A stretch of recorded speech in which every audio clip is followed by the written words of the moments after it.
다 공주스 딱 미끼 그랍을 먹어 같이 주이다 뭐던가 돌바방크 원래 오간다 나르고 주춧 먹으샤 본가 몰라 와나 찍네 바물레 슬리모 포다다다 난가 쿰비스트 물레 라베스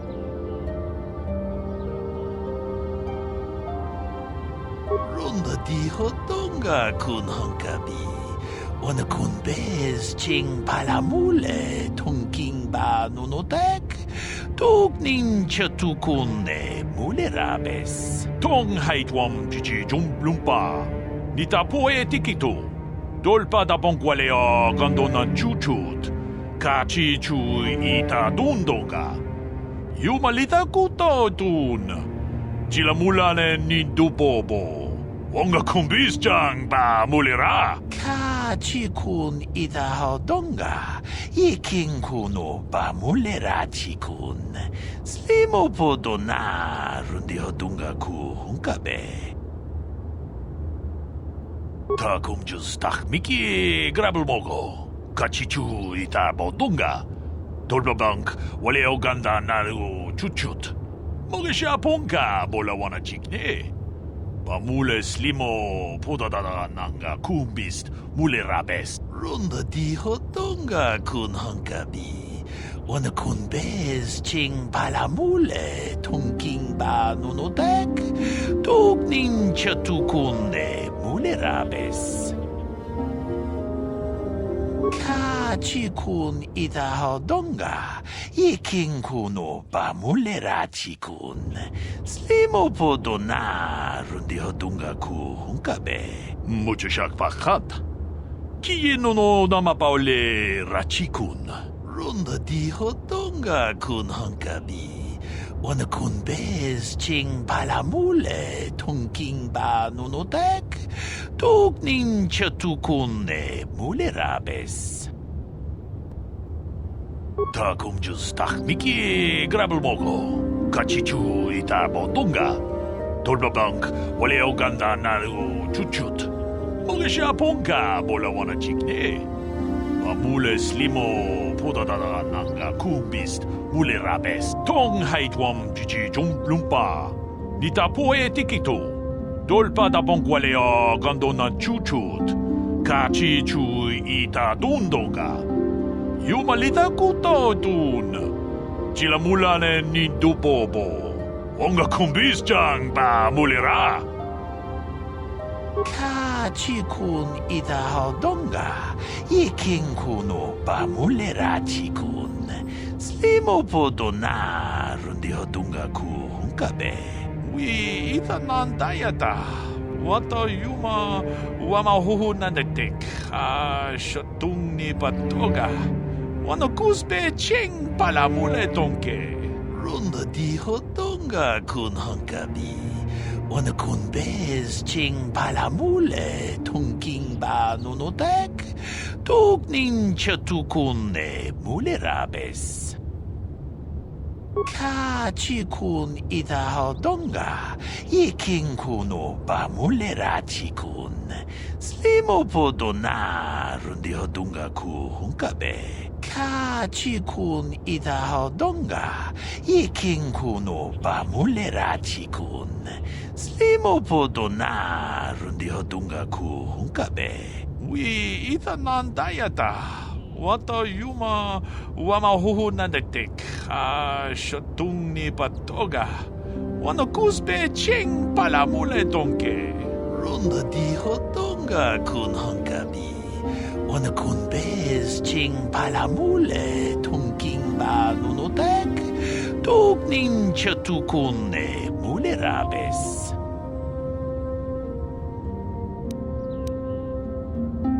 카치군 이다하던가 이킹군오 바물레라치군 슬리모포도나 룬디어둥가 쿠훈카베 론다 디호던가 군헝가비 Wanakunbez ching palamule tungking ba nunotek tukning chatukune mulerabes. We itanandayata.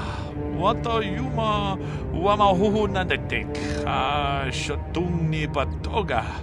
Wanakuzbe ching palamule donke. Ka chikun idahodonga. Yiking kuno bamulera chikun. Slimo podona rundi hodunga ku hunkabe.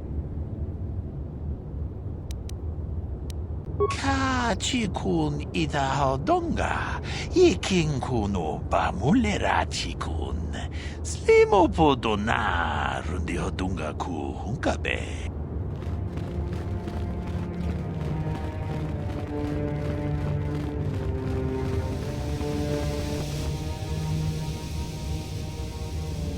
How can I help? No, not bothering me. Not exactly. I've been thinking about what the Jedi Council said about the two of us. There is a bond between us. I do not dispute that. I can feel it, as I'm sure you can. The nature of that bond and its effect on our mission remain in question.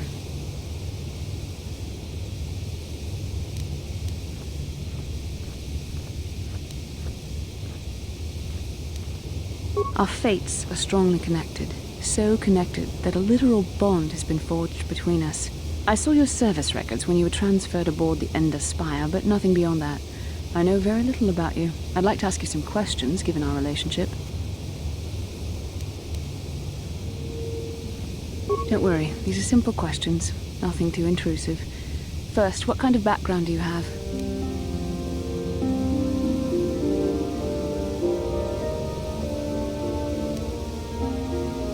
Good. On which planet were you born? Excellent. Your current age is? I see you intend to be childish about this. I guess I won't get anywhere continuing our discussion right now, will I?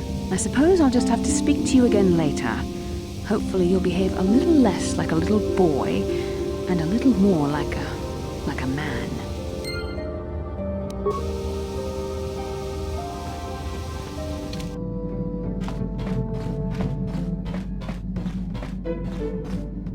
Huh? Oh, sorry. I was thinking about Terrace. I still can't believe it's gone. I mean, I grew up there and now it's just gone. Yeah, I know.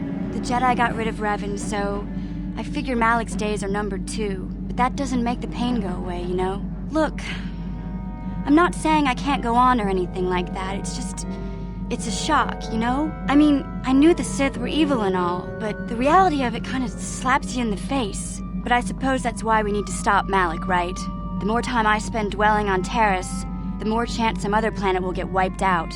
I guess that's what it comes down to. So don't worry about me. I'll be okay. And if you need my help against Malik or the Sith, I'll be there for you. Hey there, what can I do for you?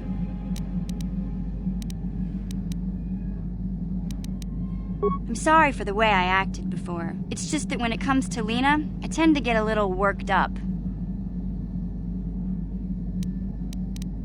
My brother and me had a good thing going. Sure, Griff had his run-ins with the law on Terrace, but we got by okay, until Lena came and ruined everything. She was a dancer at the cantina where my brother used to go play Pazik. Griff could be a real smooth talker, and it wasn't long before the two of them were dating. But Lena was used to dating rich Teresian nobles, guys with mountains of credits. Griff could never give her the lifestyle she was used to, no matter how hard he worked. I thought Lena would brush Griff off when she saw how poor he was, but for some reason, she stuck around. I guess she saw the potential for a big payday down the road. I saw Lena for what she really was, a busty, credit-grubbing cantina rat. She used Griff and took away the only family I had. After they'd been together for a few months, Griff told me he was leaving Terrace. He and Lena were gonna try and make their fortune off-world. He promised as soon as he made enough credits he'd come back and get me, and we'd all live like royalty. That was 2 years ago. I haven't seen him since. I don't even know where he went. Oh, I know what happened. As soon as she got him off Taurus, Lena sunk her claws into Griff butt good. She twisted him around her little finger and made him forget all about me. I know I'll probably never see Griff again. But part of the reason I came with you was to hope that I could find out what happened to my brother. Don't worry. I won't let the search for Griff get in the way of what we're doing. Let's just get back to the task at hand. Is there anything else I can help you with? Okay, have it your way. Hey there, what can I do for you? Don't worry. I won't let the search... Okay.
I feel I must apologize for the way I acted towards you before in the Grove.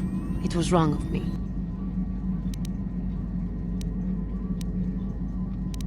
I am sorry for attacking you. I am sorry for thinking you would only try to kill me. I hope that by helping you in your task, I may redeem myself in your eyes, and in my own. Thank you. It is most reassuring to know that you can forgive me, even though I tried to take your life. I can only hope that, in our time journeying together, I will succeed. How may I be of assistance to you, Padawan? What is it you would like to speak to me about? How I came to be a Jedi? I am sure you would not find it very interesting. Are you sure you would like to hear?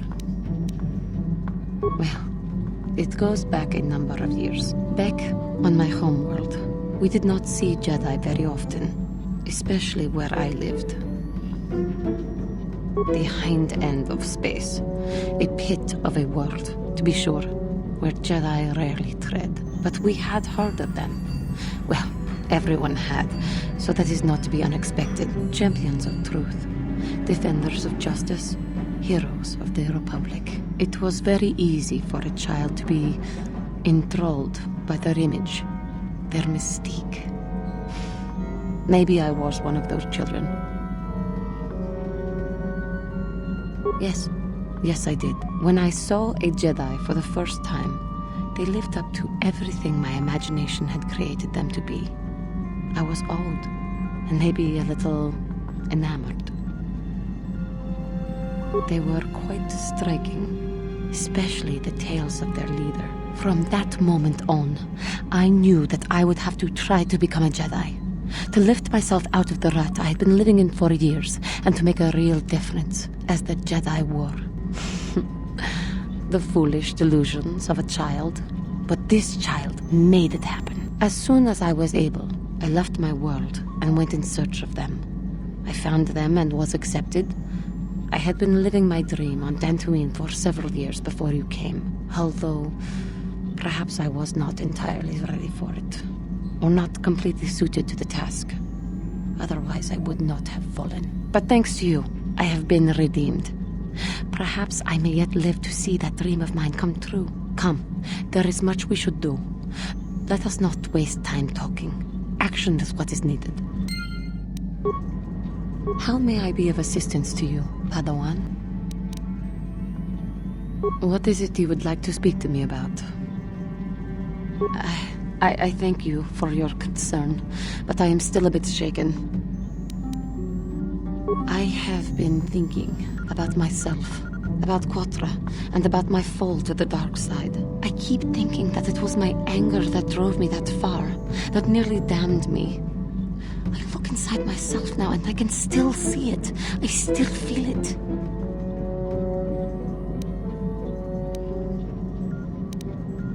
More time would do me good. Time to distance myself from that anger. I think that is why the Council agreed to send me with you. They think, perhaps, that in your company, I will be able to free myself from it.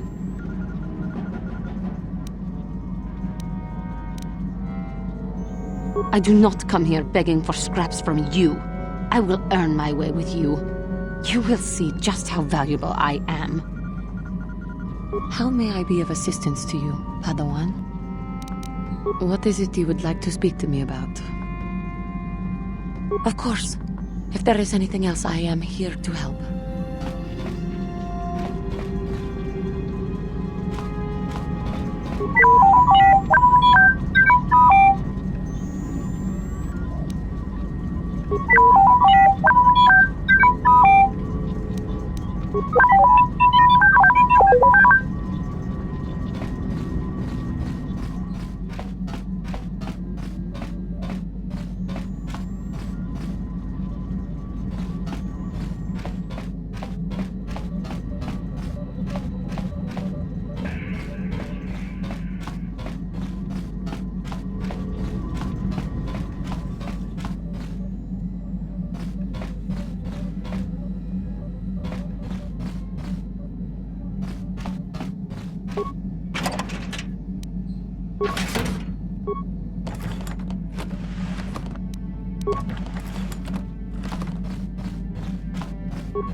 Yeah, what do you want? I was one of the best youth warriors in the clan Ordo in my time. No one before me had mastered the power of our basilisk war droids as quickly as I had. Except Mandalore himself, of course. In those days, we were sweeping across the Outer Rim, destroying all who fought us. Young Mandalores would prove themselves in real combat with unknown opponents above 1,000 worlds. Each brought back stories of his achievements.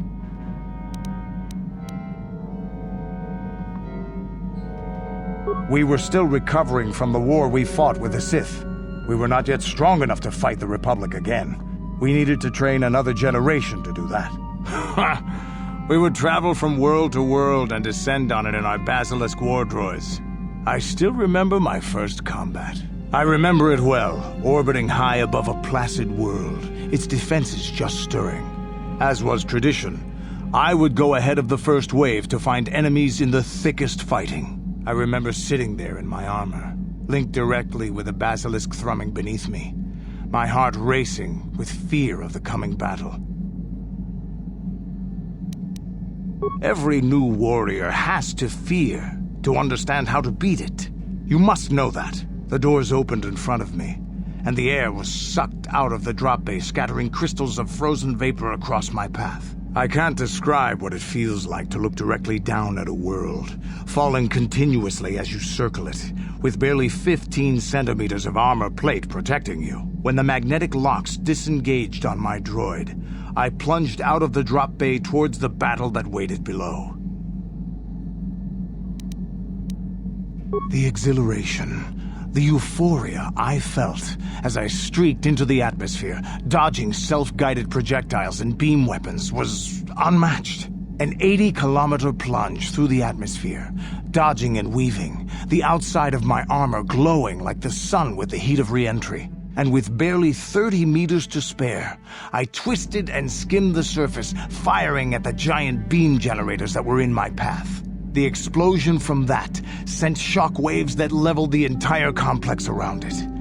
It was the moment of my life. I'll never forget those times. But things are different now. We can't go on fighting the way we did. There are too few of us left now, but I really don't want to talk about this anymore. I trust I've satisfied your curiosity for now. Is there something else you want to know? Your choice. I'm here if you want something done right. Yeah, what do you want? You want another war story, huh? You want to hear about some other world getting wasted, eh? I knew you were the type. Your stagnant republic has never seen some of the strange creatures and races we fought on the Outer Rim in those years. And you never will now. We were going through the asteroid fields of the Crispin system at the very edge of the galaxy, playing with the pirates and smugglers we found there. The main belt in the Crispin system consists of mainly small rocks covered in frozen methane gas shells, and the pirates were using them for cover. Ha! I remember using a thermal generator to cause the outer layer of one of the asteroids to vaporize in a picosecond. It blew out and shredded the 3 smugglers using it for cover, but that was a mistake. The asteroid I had targeted was smaller than most, maybe a dozen meters on a side. On the outside, it looked the same as any other, just a ball covered in frozen gas. But something must have been inside it, something inactive in the cold. The heat of my blast might have triggered something or woken something up. After I'd hit it, spots of light and heat appeared all over the thin shell, still covering it, evaporating the gases. What lay underneath looked like some sort of rocky growth. A deformed rock, pitted by scores of micrometeorite scars. I think something even older might have been inside that. Maybe, but maybe not. It started rotating faster and faster as we watched it. After a second, it started spraying fire, thermal projectiles that melted our armor like wax. We were caught completely by surprise. Before we could counterattack, it fled at an incredible speed. We couldn't catch it, but we could follow its hyperspace wake. We followed its trail as far as we could, heading away from the galactic core. When it finally led beyond the edge of our galaxy, we abandoned our efforts. Anything that wants to commit suicide in that great void is not worth our trouble trying to catch. That's the only story I have for now. I'll tell you some more stuff later if we get the chance. Is there something else you want to know? Your choice. I'm here if you want something done right. Yeah, what do you want? Your choice.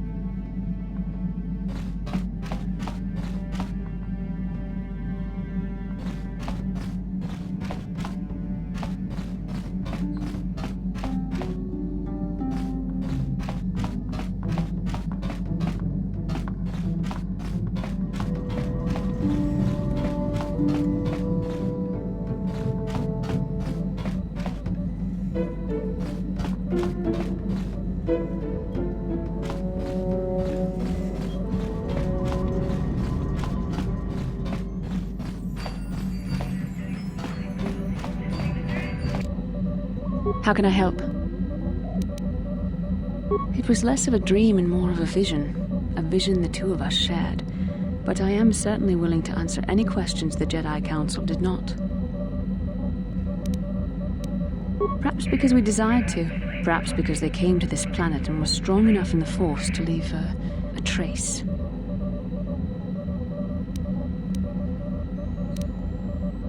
And what else should we dream about except that which is most important to our fate? We dreamed about Revan and Malak either because we were meant to or because we needed to. There is no other way to look at it. I have no idea. It was obviously important, however. That is why we must investigate this further. Are you wondering why we shared the vision? Or why we even received it in the first place? To the first, I can only repeat the answer that the Council gave us. Our fates are linked, and for 2 as strong as we are in the Force, that amounts to a near-physical bond. As to the second, I truly don't have an answer for you. The Force works as it will, and perhaps we should be grateful for what we've been given. I don't know. Believe me, I certainly don't find the prospect of being joined to you enjoyable in any fashion. The Force often seems to cause events that bend the laws of probability, especially with those that are strongly affiliated with it. In this respect, You and I will simply have to become accustomed to such convenience. We are the tools of the Force, and we will do as it wills. The Force does not compel obedience. You have a destiny, but the choices you make along it are ultimately your own. What would you like to know?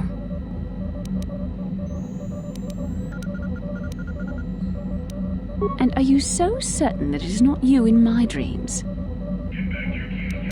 I see. That is most likely vanity speaking, for I am not certain myself. Regardless, our fates are linked. The vision was no doubt meant for us both. With luck, we will. I would rather not rely on such visions to guide us, but when we have so little else to go on, and the galaxy hangs in the balance. As you wish. We really should return our thoughts to business anyway. How can I help? I do? How did you know? A Kinrath pup. It most certainly is not. I am a Jedi, remember? I have far too much mental discipline to reveal what goes on inside my mind with such obvious physical clues. My thoughts remain hidden, including whatever my feelings are for you. Whatever I think about you.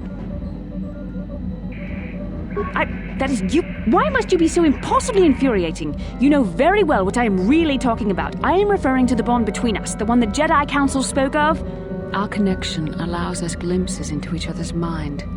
We can feel some of what the other feels, and what I feel within you troubles me. A Padawan must receive considerable training. They must learn to control their emotions and darker impulses. Often it takes years before using the Force can be considered safe. The fact that you are so strong in the Force and have had such relatively little training could have terrible consequences. For you, and for everyone around you.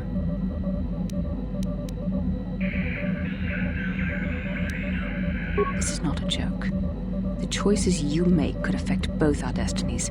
Not to mention the fate of the Republic and the entire galaxy. There is much at stake. Already you exhibit the kind of willfulness, erratic behavior, and lack of compassion that will lead you to corruption. We must all resist the influence of the dark side. It's everything we are fighting against. This is doubly important for you, with your natural affinity for the Force. I'm sorry if I come across as harsh, but I am concerned. For you, for our mission, and for myself as well. Our destinies are intertwined. Everything one of us does will have consequences for the other. Any reckless behavior on your part is likely to affect me as well.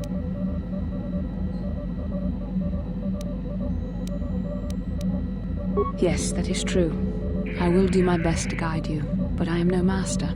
Not yet. And there are times when I find the sheer strength of your power almost overwhelming. Your power could be a gift or a curse. When you need guidance or advice or support, I will do my best to help you stay on the path of the light. No, of course not. Not yet. But there will be challenges ahead that might make it otherwise. I only hope I have the wisdom to help you through the dark times. But for now, we should return to our mission. How can I help? Then I suggest we... Yes, what's on your mind? Have I been quiet? Suppose I have. I guess I just don't like being left out of the loop. No? Well, you certainly aren't helping matters any either, and it's really starting to irritate me. For one thing, I want to know what the Jedi Council said to you. They pulled you in there and refused to tell me a thing about it. I'm rather curious to know what went on, and why they didn't keep you on Dantooine for training. Isn't that strange?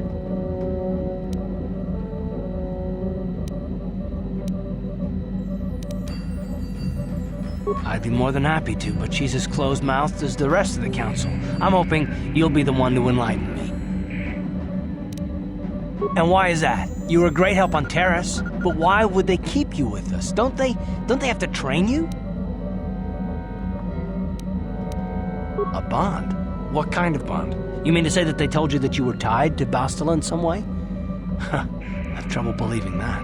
I've been watching you. You can be cruel and impulsive, a Jedi without self-control or training, and yet the Council sends you on your way. Why? I am not trying to provoke you or to imply that you're somehow responsible for the Jedi Council, but give me a hand here. There has to be a reason.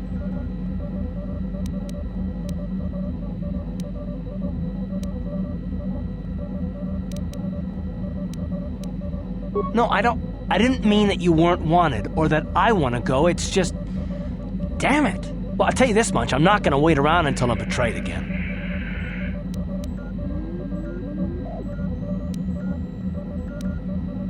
Yeah, we'll just see about that, won't we? Look, I didn't mean it that way. I want to get to Saul, not... No, forget it. It just seems that all I can do is insult you, isn't it? Just forget I said anything. Let's just get on with what we were doing. Yes, what's on your mind? You got it.